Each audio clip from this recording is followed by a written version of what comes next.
रहा दुनिया का। लेकिन आज क्लाइमेट चेंज की वजह से वक्त आ गया है कि अब सारी दुनिया ये कह रही है कि हाइड्रो और nuclear energy are the safest जो है वो सोर्स ऑफ एनर्जी हैं, and they are the best for mitigating climate change की प्रॉब्लम्स। तो ये अल्लाह का शुक्र है। मैं समझता हूँ कि पाकिस्तान की जो विजन थी, हमने पिछले टेन्योर में जब मियां नवाज शरीफ साहब प्राइम मिनिस्टर थे 2013-17 में, हमने K2 K3, आपको याद होगा, उसको हमने शुरू किए, इफ्तिताह किया, अर्थ ब्रेकिंग हुई। अल्हम्दुलिल्लाह अभी हमने इस गवर्नमेंट पिछली जो 16 महीने की थी, इसमें C5 का जो है प्रोजेक्ट, उसको हमने साइन ऑफ किया चाइना के साथ। सिविल वर्क शुरू हो चुके हैं। तो इन टोटल इस वक्त हमारा कोई 3,800 मेगावाट के करीब हमारी इस वक्त कैपेसिटी है। मेगावाट जो न्यूक्लियर एनर्जी बेस्ड है, और ये almost 8% of the installed total installed capacity है, और 18% ऑफ द एनर्जी सप्लाई है इस वक्त। तो हमें हमारी जो पॉलिसी है नेशनल, इसमें हमें मज़ीद इसको आगे बढ़ाना है। दुनिया में मैं समझता हूँ कि ये एक सेफ और कॉस्ट इफेक्टिव एक सोर्स ऑफ एनर्जी है, क्लीन है। एज ए सेड के क्लाइमेट चेंज के हवाले से इंतहाई इसको अब इम्पोर्टेंस मिल चुकी है। तो मैंने अपने मुल्क की नुमाइंदगी करते हुए एक वहाँ पॉइंट को रेज किया, जिसको काफ़ी बाद में काफ़ी और भी जो सदूर थे दुनिया के आए हुए, और कुछ प्राइम मिनिस्टर्स भी, उन्होंने भी उसको री एंडोर्स किया।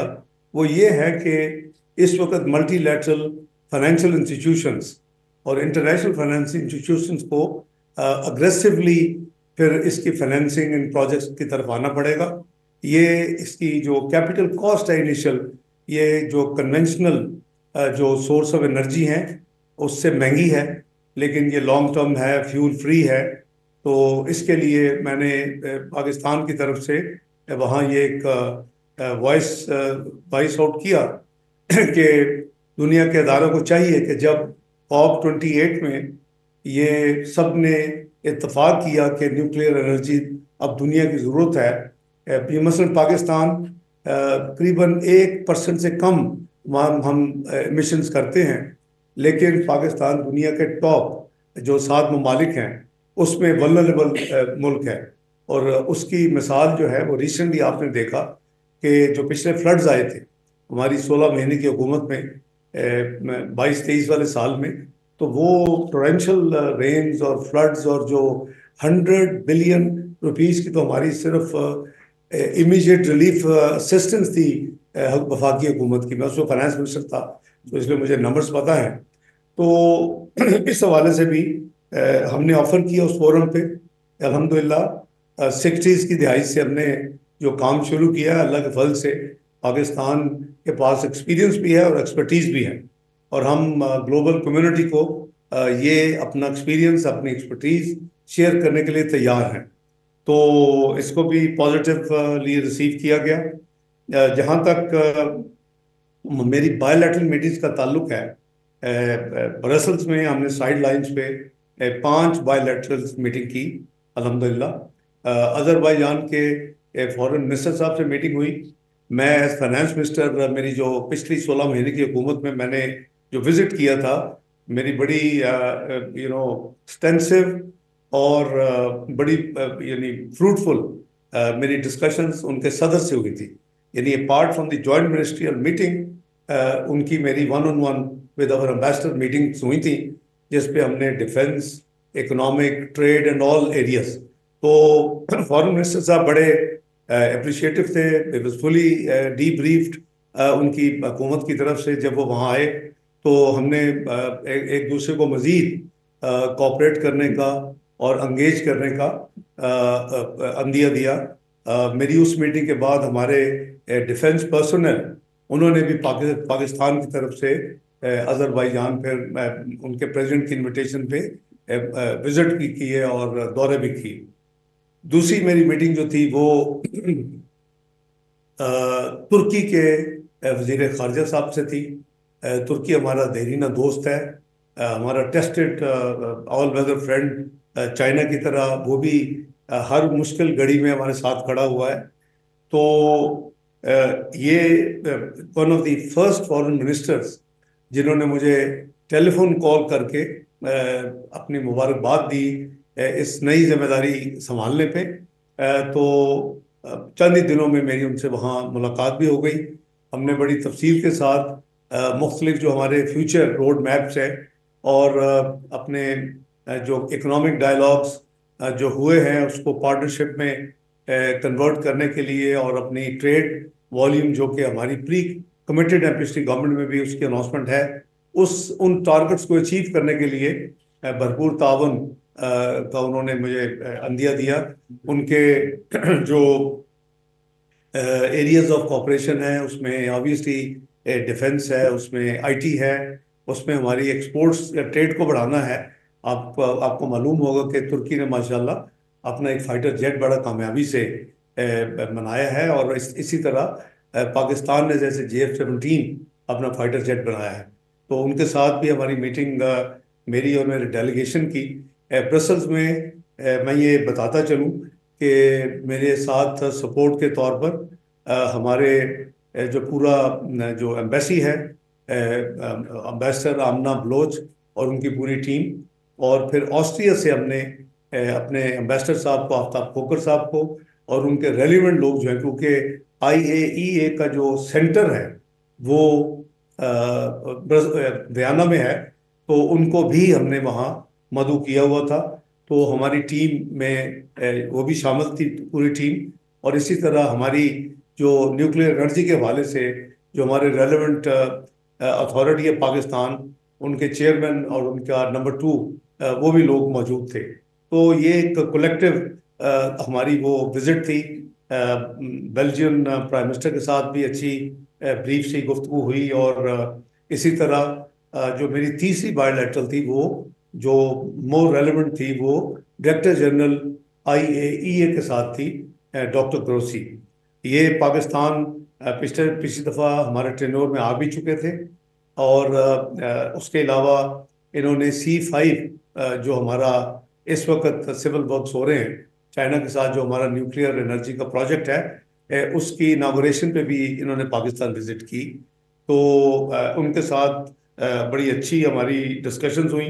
उनके को अपने कुछ ऑब्जेक्टिव्स हैं, कुछ गोल्स हैं, मैंने उनको इंश्योर किया कि पाकिस्तान बहुत खुशी के साथ आपके साथ मिलकर ग्लोबल जो है कंट्रीब्यूशन में अपना हिस्सा लेगा और हम इंशाअल्लाह आपको वेलकम करेंगे, आप दोबारा विजिट करें। तो बहुत ही अच्छी हमारी उनके साथ एंगेजमेंट मेरी और मेरी टीम की हुई। चौथी मीटिंग जो मेरी बायोलेटरल हुई वो UAE के मिनिस्टर ऑफ एनर्जी साहब के साथ हुई और उनके भी फिर दोबारा के जो सबसे पहले जिस मुल्क के फॉरेन मिनिस्टर ने मुझे फ़ोन किया जब मैंने वज़ीर ख़ारजा का ओहदा संभाला, तो वो हिज़ हाइनेस शेख अब्दुल्ला बिन जायद थे। उनकी तरफ से बेस्ट विशेस मिली और साथ साथ हमने फ्यूचर एनर्जी न्यूक्लियर एनर्जी के हवाले से एक दूसरे को कॉपरेशन और एक दूसरे को जो हम सपोर्ट कर सकते हैं उसके हवाले से मेरी टीम और उनके साथ हमारी बड़ी प्रोडक्टिव मीटिंग हुई। और उनकी लीडरशिप की ग्रीटिंग्स मेरे लिए भी और खुसूसन प्राइम मिनिस्टर साहब के लिए मुझे वसूल हुई, जो कि मैंने उसको रेसिप्रोकेट किया। तो ये हमारी चौथी मीटिंग बायोलेटरल थी एक दिन में। पांचवी मीटिंग जो थी वो बड़ी सब्सटेंटिव थी और वो मेरी बायोलेटरल मीटिंग अपनी टीम के साथ चाइना के नायब वज़ीर आज़म साहब के साथ थी। चाइना हमारा ऑल वेदर फ्रेंड है और हर मुश्किल घड़ी में उन्होंने हमारा ना सिर्फ साथ दिया बल्कि अमली तौर के ऊपर भी उन्होंने हमारी मदद की। हमारे जो ग्लोबल इश्यूज हैं, जो इंटरनेशनल फोरम्स हैं, चाइना और हम हमेशा इकट्ठे नज़र आते हैं वहाँ काम करते हुए। तो हमारी मुख्तलिफ एरियाज ट्रेड, इकोनॉमिक और म्यूचुअल कोऑपरेशन, फॉरेन रिलेशंस, कोई ऐसा टॉपिक नहीं था जो जैसे मैंने कहा कि बड़ी सब्सटेंटिव मीटिंग मेरी टीम की चाइना के वज़ीर आज़म साहब से हुई। मैंने उनको पाकिस्तान आने की दावत दी। वो बहुत सीनियर पॉलिटिशियन हैं अपनी हरारकी में, चाइना की पॉलिटिकल हरारकी में। वो कई दफ़ा पाकिस्तान आ चुके हैं और उन्होंने वादा किया कि वो बड़ी जल्दी पाकिस्तान तशरीफ लाएंगे। तो ये एक रन डाउन है। दिन एक था और सुबह 8 से शाम फ्लाइट लेने तक 8:30 तक we were on the move. और अल्हम्दुलिल्लाह हमने ये सारी मीटिंग्स कवर की, क्योंकि मेरी हमेशा कोशिश होती है कि मैं जितना टाइम मुल्क का बचा सकूं, वो मैक्सिमम काम को शॉर्टर पीरियड में, पॉसिबल पीरियड में कवर किया जाए। तो मैं आपको याद होगा कि 4.5 दिन वाशिंगटन में एज फाइनेंस मिनिस्टर जो 10 से 12 मीटिंग बायलैटरल नहीं होती थी, वो मैं, मेरा रिकॉर्ड 45 से 54 मीटिंग्स का है। तो that was not once but always. तो उसी स्पिरिट के साथ कल परसों रात मैं फिर यूके पहुंच गया। लेट नाइट जब मैं वहां से मीटिंग्स खत्म हुई तो मैंने अपनी फ्लाइट बुक की हुई थी ताकि मैं एक दिन ज़ाया किए बगैर यहाँ पहुंच जाऊं। और हाई कमिश्नर साहब ने मेरी मीटिंग्स यहाँ, 2 मीटिंग्स ऑलरेडी फिक्स की हुई थी। एक तो ये कि मुझे बहुत ही इम्प्रेसिव जो है वो लेटर लॉर्ड कैमरन साहब का मिला था, मुबारकबाद का, जब मैंने ऑफिस टेक ओवर किया था। हमारा उनसे पुरानी डीलिंग है। जब मियां नवाज शरीफ साहब प्राइम मिनिस्टर थे 2013 में, तो जो पहली फॉरेन डिग्नेटरी पाकिस्तान जिसने विजिट किया था वो लॉर्ड डेविड कैमरन थे as prime minister of UK. उससे पहले जब वो अपोजिशन में थे और हम भी अपोजिशन में थे, वो भी बड़ी फॉन्ड मेमोरीज हैं उनकी और हमारी पंजाब हाउस इस्लामाबाद में मीटिंग्स की। तो मैंने उसका भी थोड़ा सा जिक्र किया जब मैंने उनको शुक्रिया का खत, उनको पहले मैंने उनको मुबारकबाद का लिखा था जब वो फॉरेन सेक्रेटरी हुए थे। और उसमें मैंने I touch based those grand memories. उनका भी बड़ा बहुत ही प्यारा खत मुझे भी मिला। तो मैंने उनको ये इनवाइट किया खत के जरिए कि आप पाकिस्तान विजिट करें। उन्होंने उस मेरी इनविटेशन को इन प्रिंसिपल कबूल किया हुआ है। हमारा हाई कमीशन और फॉरेन ऑफिस यूके का ऑफिस में डेट्स को हतमी शक्ल दे रहे हैं। मुझे उम्मीद है कि इंशाअल्लाह अगले चंद हफ्तों में उम्मीद है कि वो विजिट करेंगे। उन्होंने मुझे ये मैसेज दिया कि अगर वो यहाँ होते तो वो बहुत खुशी होती कि वो मेरी और उनकी डायरेक्ट मुलाकात होती, मैं वो मुझे रिसीव करते। लेकिन उनका बहुत पुराना प्री प्लान्ड एक विजिट थी ऑस्ट्रेलिया की और शायद गालबन थाईलैंड की। तो ही वॉज ऑन ट्रेवल। वो गालबन एक्सपेक्टेड है शायद आज किसी वक्त ये कल वापस यूके में वापस आ रहे हैं। तो वी आर इन टच। मुझे अब उनका मैसेज मिला है कि वो मुझे पीर को यानी कल पाकिस्तान के, सॉरी परसों पाकिस्तान के, मैं इस तरह वो डबल 2 दिन के एक दिन में काम कर रहा हूँ तो मिस कर रहा हूँ। मंडे को वो मुझे इंशाल्लाह आफ्टरनून में पाकिस्तान के टाइम में वो मुझे टेलीफोन कॉल करेंगे, जो कि हमने कंफर्म कर दी है। तो ये हमारे जो 2 मीटिंग्स थी, वो एक तो आपको याद है कि डिफेक्ट जो है यूके का, ये अब फॉरेन ऑफिस का हिस्सा बन चुका है, फॉरेन कॉमनवेल्थ डेवलपमेंट ऑफिस। तो डिफिट को मर्ज कर दिया गया हुआ है, जो उनका यूके एड कह ले या डिफिट कह ले। तो डिफरेंट नेम्स में मैंने डिफरेंट अपने टेन्योर्स में इनके साथ काम किया हुआ है। तो अब करंटली एंड्रयू मिचेल हैं जो उसको हेड करते हैं। He is number 2 in the foreign office अपने लॉर्ड कैमरन के साथ। तो उनके साथ बड़ी अच्छी प्लेजेंट फ्रैंक डिस्कशंस हुई, पाकिस्तान के माजी, पाकिस्तान का हाल, पाकिस्तान के फ्यूचर पोटेंशियल्स, फिजिकल एंड दूसरी चीज़ें। जाहिर है कि वो पाकिस्तान की इमदाद करते हैं, उनका शुक्रिया भी किया मैंने। उनके predecessors both with honourable Justin Greening, जो कि उस वक्त 2013-14 में शुरू में वो थी अपना डिफेट की हेड, और उसके बाद प्रीति पटेल, दोनों मेरी इनविटेशन पे अलग-अलग अपने अपने जब ऑफिस उन्होंने ज्वाइन की तो पाकिस्तान को विजिट भी किया था। तो इनको भी मैंने इनविटेशन दी है। एंड्रयू मिचेल, जैसे मैंने कहा कि ये पाकिस्तान की डिफेट की तरफ से और अब जो डेवलपमेंट और ये एक्शन मर्ज हो चुका है, तो उन्होंने मुझे वादा किया कि हम आने वाले साल में क्वांटम इंक्रीज करेंगे पाकिस्तान की जो है सपोर्ट डिफेट के हवाले से।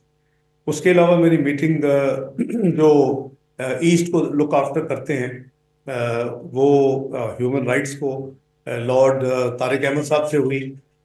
और वो हमारी मीटिंग वो भी बड़ी in depth, substantive, Frank discussions, all issues under the roof. तो हमारी हाई कमिश्नर साहब भी मेरे साथ थे, और वो भी उनको भी मैंने इनवाइट किया कि पाकिस्तान विजिट करें। उन्होंने भी उसको बड़ी हैप्पीली एक्सेप्ट किया। टेक्निकली बायोलैटरल मेरी फर्स्ट विजिट जो है वो अब यूके में गिनी जाएगी, और जो ग्लोबल समिट के हवाले से वो मैं इन बिटवीन ब्रसल्स एक दिन मैंने गुजारा है और 2 दिन यहाँ। आज मेरी वापसी है, तो I welcome.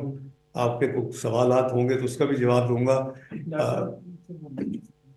Ji, obviously our best wishes and for the recovery.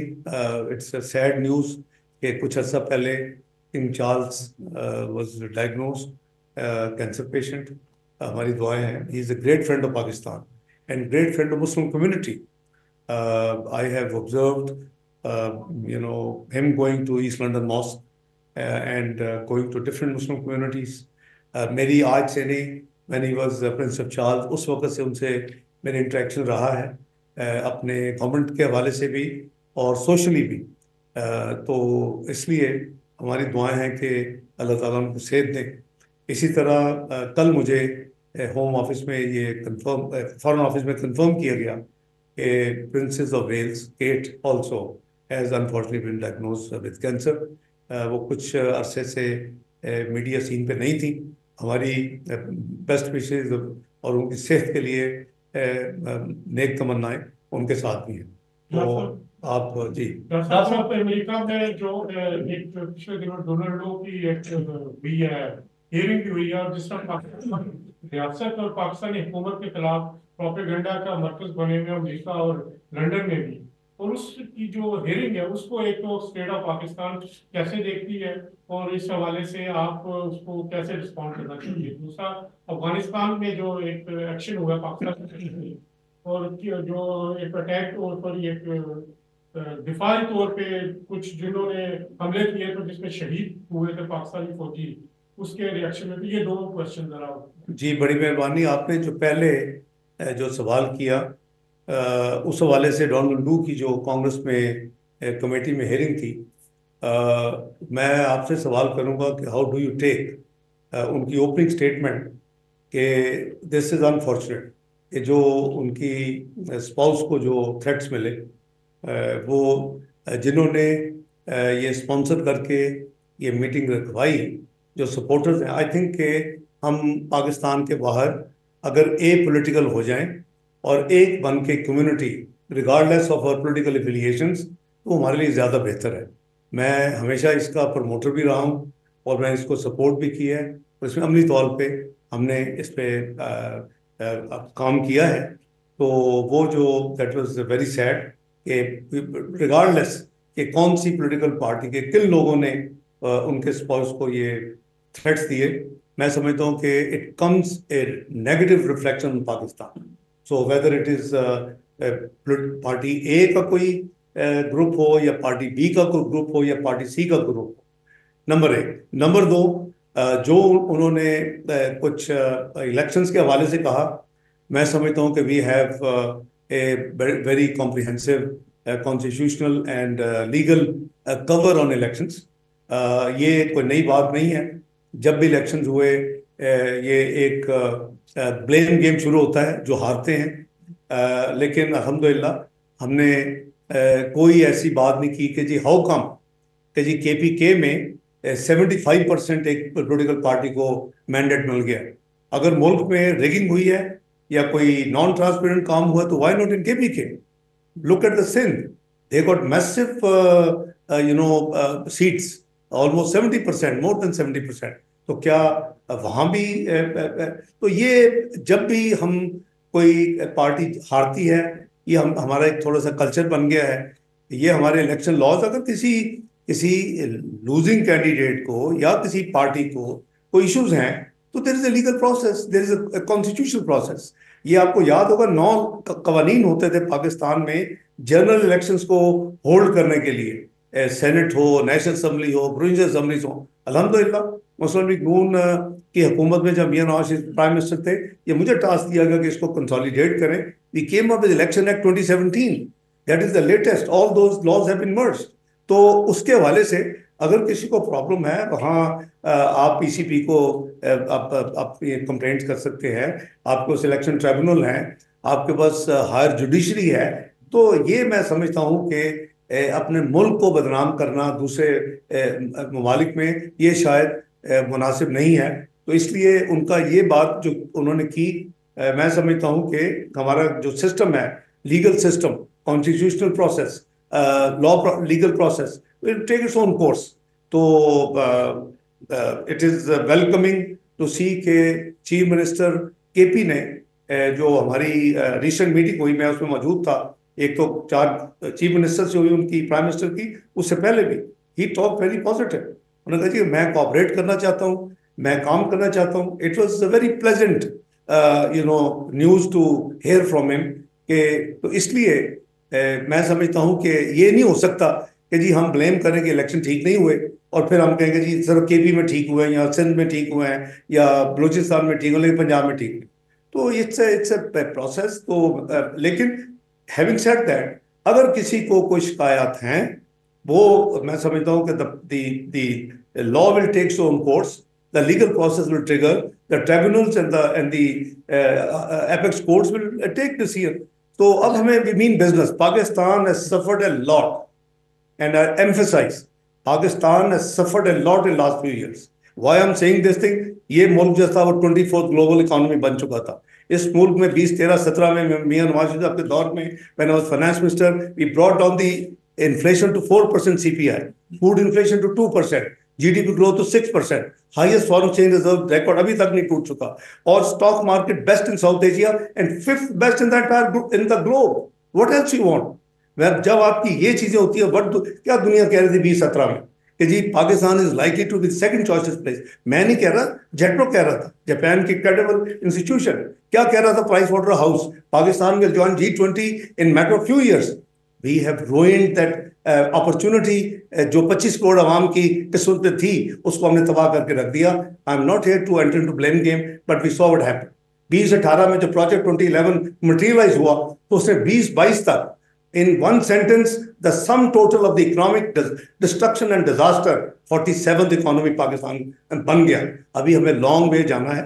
हमने पाकिस्तान को दोबारा 2013 की तरह वापस लेके अब इसको टेक ऑफ करना है, क्योंकि this time the quagmire is deeper and bigger. हमें इसको as a nation, please let's forget about politics. Pakistan को एक दफा दुनिया की आप एटमिक कुव्वत है, आप एक मिसाइली कुव्वत है, व्हाट यू नीड इज मुआशी कुव्वत, और ये अकेले नहीं बन सकते। We are offering all to sit together, join hands and let's take Pakistan forward. तो बात ये जी कि उनका अपना एक है। मैं भी पार्लियामेंट में पिछले 30 साल से हूँ, 31 साल से। तो पार्लियामेंट की जो ऐसी कमेटी हेयरिंग्स होती हैं, fine, they have a consumption, but I am sure कि जो पार्लियामेंट्री प्रोसेस है, they will like to have mutual respect, mutual cooperation and positive business for the both countries. तो हमने सुना है, हम उसको स्टडी भी कर रहे हैं, but nothing in my view, it is their own views and they have every right to express their views. आपको कंडक्ट करें जी। जहां तक अफगानिस्तान का, सॉरी अफगानिस्तान नहीं, देखिए बहुत दुख है। हमने देखिए, you can't change your neighbours, we must keep that in mind कि हमारे नेबर्स परमानेंट हैं। हमारा इंडिया भी नेबर है, हमारा अफगानिस्तान भी नेबर है, हमारा ईरान भी नेबर है, हमारा चाइना भी इन अ वे नेबर है। हमने इनके साथ को एग्जिस्ट करना है। हमारी policy has always been very transparent. और हमने, अगर आपको याद हो कि जब APS हुआ था, उस वक्त हमने सब पॉलिटिकल पार्टीज को एंगेज किया था और उस वक्त हमने एक नेशनल एक्शन प्लान बनाया। उसका जो कोर मैसेज है कि we will not allow our territory, our soil to be used for any terrorist activities against any other country. We stand by to that resolve, to that commitment, और आज भी हम उस पर अमल करने की पूरी कोशिश करते हैं। अब now we come to specific question जो अभी अफगानिस्तान के हवाले से हुआ। अफगानिस्तान 16 मार्च को मुझे मैसेज मिला कि हिज एक्सीलेंसी मुत्तकी साहब जो उनके फॉरेन मिनिस्टर हैं मुझसे बात करना चाहते हैं मुबारक देने के लिए। मैंने वो कॉल ली और मैंने कॉल के दरमियान मुझे न्यूज़ आई कि जो अटैक हुआ हमारे नॉर्दर्न एरिया में और जिसमें हमारे 7 लोग शहीद हो गए, तो मैंने फिर कॉल एंड होने से पहले मैंने उनको कहा, उन्होंने ताज़ियत की, उन्होंने अफसोस अफसोस किया। मैंने उनको कहा कि it will be better if you make a public statement on this thing. मैंने उनको ये सजेस्ट किया। 16 मार्च को जब ये वाक़या हुआ, उस दिन रात उनके फ्यूनरल थे, मैं उसमें शामिल हुआ। आर्मी चीफ थे, हमारी लीडरशिप थी। तो Pakistan then decided to have a kinetic counter response के जो ये गुल बहादुर ग्रुप था। मैंने excellency foreign minister of Afghanistan को ये कहा कि हमारी इतला ये है, जो कि मुझे फीड किया गया जब मेरी बात हो रही थी, कि गुल बहादुर ग्रुप जो है वो इसका जिम्मेदार है, टीटीपी को यूज किया जा रहा है और उसकी लीडरशिप आपके मुल्क में है। आप मेहरबानी करें, उसको वहां से आप एक्शन लें, उनको हमारे हवाले करें। तो बहरहाल चूंकि कोई मीनिंगफुल एक्शन नहीं हुआ, तो फिर हमने भी ये फैसला किया कि हम बिल्कुल जो हमारी इंटेलिजेंस बेस्ड एक ऑपरेशन था, वो आपको पता है कि 18 मार्च को हुआ और वो होना चाहिए था। वो अफगानिस्तान के लोगों के खिलाफ नहीं था, वो अफगानिस्तान की गवर्नमेंट के खिलाफ नहीं था, वो अफगानिस्तान की मिलिट्री के खिलाफ नहीं था।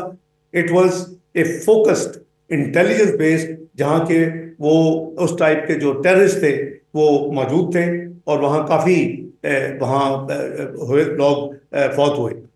तो मैं समझता हूँ कि पाकिस्तान को should not be misunderstood. We will not take, देखिए बिल्कुल रिलेशंस हैं, बिल्कुल हम उनकी हमेशा सपोर्ट करते हैं। मैं as finance minister, as commerce minister पिछले 30 साल से उनसे डील करता हूँ और मेरी प्रेफरेंस होती है, एक वो हमारे नेबर हैं, दूसरे हमारे भाई हैं, तीसरा हमारा कॉमन कल्चर है, तो बहुत चीज़ें कॉमन है। तो मैं मुझे अफसोस है कि अब की एक नई रजीम आई है, उसकी मौजूदगी के बावजूद ऐसे काम अब ख़त्म होने चाहिए। We are ready to cooperate, joint हम एक्शन लें, जहां भी कोई ऐसे टेररिस्ट हैं उनको उनको हम निशाना बनाएं, उनको एलिमिनेट करें, क्योंकि world and the region need peace. Peace जो है वो without mutual cooperation of all the players in the region वो मुमकिन नहीं है। तो हम ये एक क्लियर मैसेज है, इससे पहले भी एक हो चुका है, आपको पता है कि हमारे ऊपर एक बलूचिस्तान में हमला हुआ, हमने उसका हिसाब चुका दिया। अब फिर हुआ है, हमने उसका हिसाब चुका दिया। बट अगर ये बेहतर है कि हम म्यूचुअल इंटेलिजेंस के साथ, चाहे वो कहीं भी हो, अगर हमारी तरफ है या उनकी तरफ है, हमें उनको एलिमिनेट करना है if we really mean business. तो मैं कॉम्प्लीमेंट करता हूँ कि जो हमारे आर्म फोर्सेस हैं उन्होंने बड़ा इफेक्टिवली जैसे आगे रिएक्ट किया था, अभी भी उन्होंने बड़ा कामयाब एक रिएक्शन उन्होंने किया और उन्होंने अटैक किया, और it was a very focus attack. जैसे मैंने कहा कि ना वहाँ के लोग, ना वहाँ का उस मुल्क या वहाँ की आर्मी के खिलाफ ये अटैक नहीं था। Doctor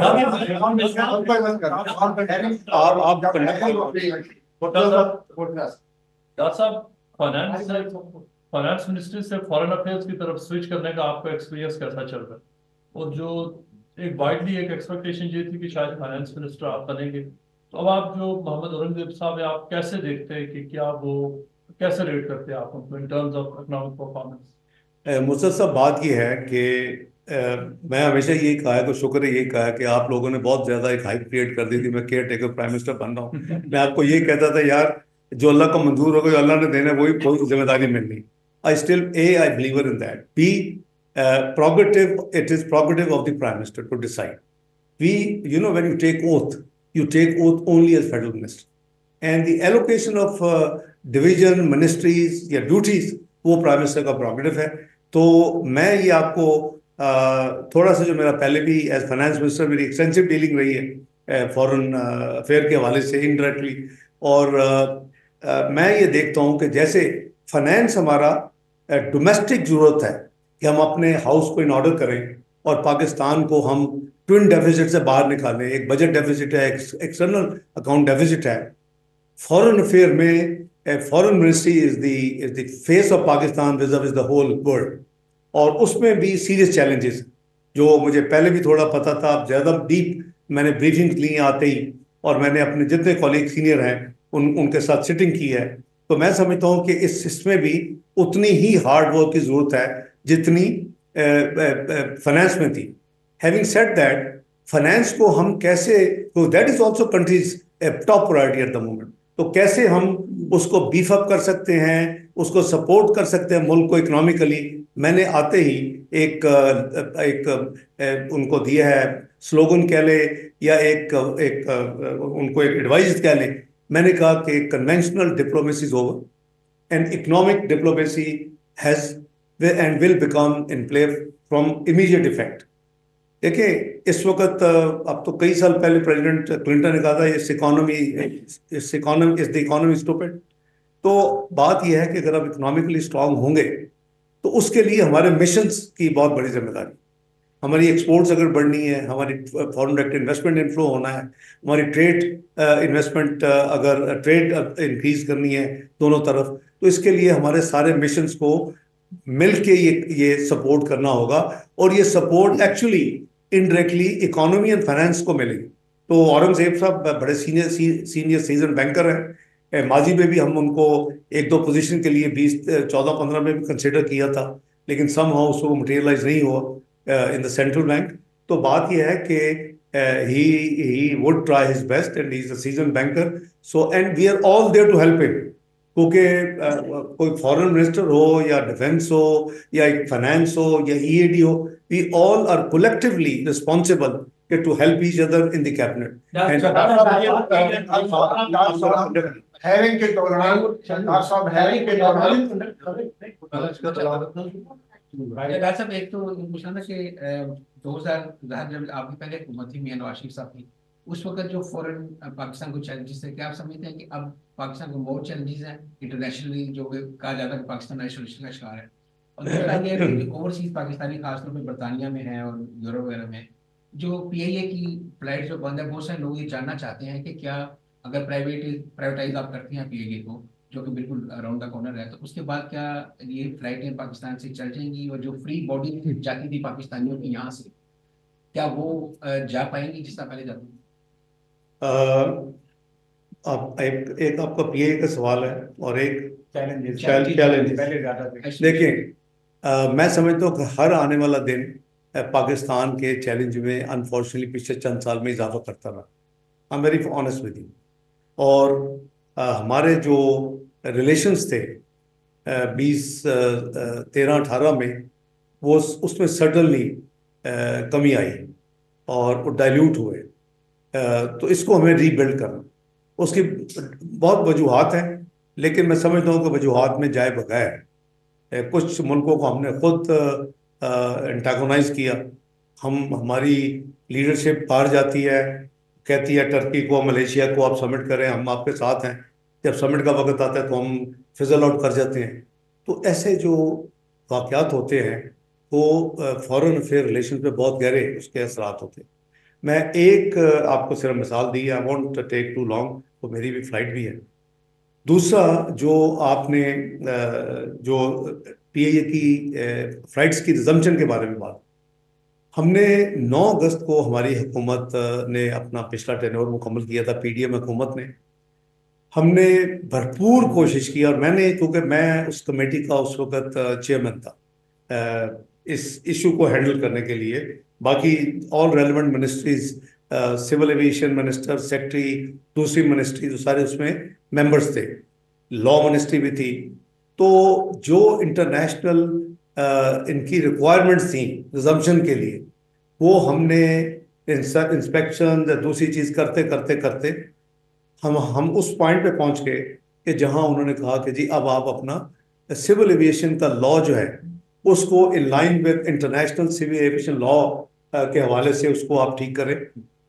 you will be glad to know कि before we left government on 9 August 2023 midnight, उससे पहले हमने ये लॉ भी, it required extra hard efforts, वरना मुद्दत लग गई लॉ, हमने वो भी करवाया।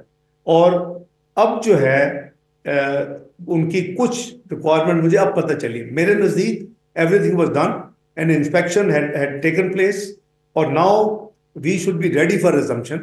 बट मैंने जब इसको अभी टेकअप किया, शायद मैं ट्रांसपोर्ट सेक्रेटरी साहब से मुलाकात करता, लेकिन जब मुझे ये पता चला कल ही कि जी पाकिस्तान की सिविल एविएशन मिनिस्ट्री ने, डिवीजन ने कुछ काम करने हैं, तो आई वॉज टेकन अबैक। मैंने इनको कहा कि मुझे फौरी तौर के ऊपर मंडे को वो लेके लिस्ट भेजे, एंड आई अश्योर यू कि प्राइम मिनिस्टर मुझसे ज़्यादा कीन है और जल्दी में है। तो हम दोनों पूरी एफर्ट करके इंशाल्लाह हम इस जो भी रिक्वायरमेंट्स हैं ग्लोबल उसको पूरा करेंगे। मैं समझता हूँ कि इसकी कितनी अशद ज़रूरत है। मैं अभी ट्रैवल कर रहा था, मुझे जहाज़ में, ब्रिटिश एयरवेज की डायरेक्ट फ्लाइट थी, मुझे जहाज़ में लोग पाकिस्तानी जो ट्रैवल कर रहे हैं उन्होंने आगे यही बात जो आपने कहा, कहते हैं $20,000 लगते हैं आप एक कॉफिन को भेजने के लिए और इतने दिन लगते हैं। तो I am conscious of this thing. Allah ने चाहा तो इंशाल्लाह it's a matter of weeks, not months and long time. हम पूरी कोशिश करेंगे कि जितनी जल्दी हो सके हम इंशाल्लाह फ्लाइट्स को, मेरा ख्याल है अगर आप इंडियन से अगर ऐसा होगा तो जी। सर अभी आपने बात की, सर आपने अभी बात की पाकिस्तान के अंदर होने वाली दहशतगर्दी, उसके तवज्जो से हमें जो पाकिस्तान के अंदर एक फिनोमेना बनाया गया था कि मिसिंग पर्सन, वो ईरान में पाकिस्तान हमला करता है तो वो मिसिंग पर्सन वहां पर दहशतगर्दी जो है वो उसमें मारे जाते हैं। अफगानिस्तान के अंदर पाकिस्तान हमला करता है तो वो मिसिंग पर्सन वहां पर भी मारे जाते हैं। तो इसके ऊपर आप एज ए फॉरेन मिनिस्टर कैसे काम करेंगे, क्योंकि पाकिस्तान के अंदर एक मिथ बनाई गई है कि मिसिंग पर्सन पता नहीं हमारी पाक अफवाज उनको उठाते हैं, वो तो पाकिस्तान से भाग चुके हैं। लेकिन नहीं, you're self contradicting your self.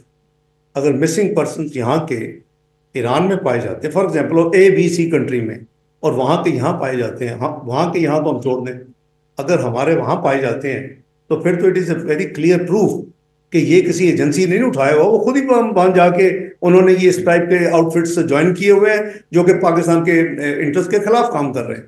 तो मैं समझता हूँ कि ये जो लेकिन अगर कोई जेन्युइन है और वो उनके क्रेडेंशियल सब कुछ मिले, तो हमने आपने देखा कि फास्ट ट्रैक पिछले भी काम किया था, अभी काम करेंगे उसके लिए।